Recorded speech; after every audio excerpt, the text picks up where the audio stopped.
Election day is coming up, and on Long Island, Suffolk County Executive Steve Bellone is facing a challenge in next week's election. County Comptroller John Kennedy wants the job. CBS 2's Carolyn Gusoff reports now on the race. He's been at it for 8 years, and Steve Bellone wants another 4 at the helm of Suffolk County. We've dealt with a number of crises, MS-13, water quality, a fiscal crisis, the opioid epidemic, and we've made significant progress on all these things.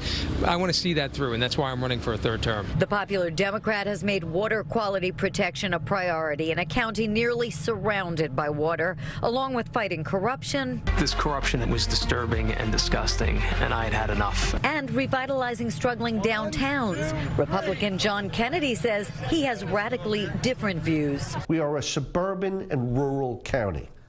We are not Queens. We are not New York City. Despite the fact that our county executives seems to be enamored of that model. He's also familiar to voters in a county with more people than 12 states. Kennedy is the Suffolk comptroller and former minority leader of its legislature. High taxes and fees, out-of-control spending, bond rating downgrades. A recent state audit found Suffolk the most financially stressed in the state. We are on the verge of fiscal collapse, ladies and gentlemen. He says he'd budget more responsibly and eliminate outrageous fees like red light fines. He says nickel and dime taxpayers.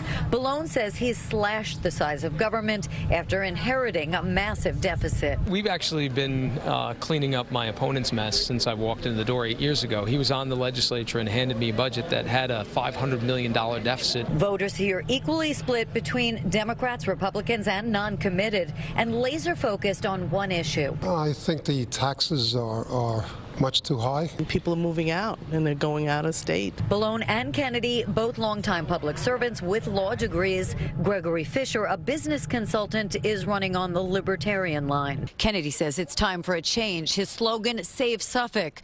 Bellone says he's been the agent of change, and there's more to be done. In Brookhaven, Long Island, Carolyn Gusoff, CBS 2 News. If Bellone wins, it would be his last term due to term limits.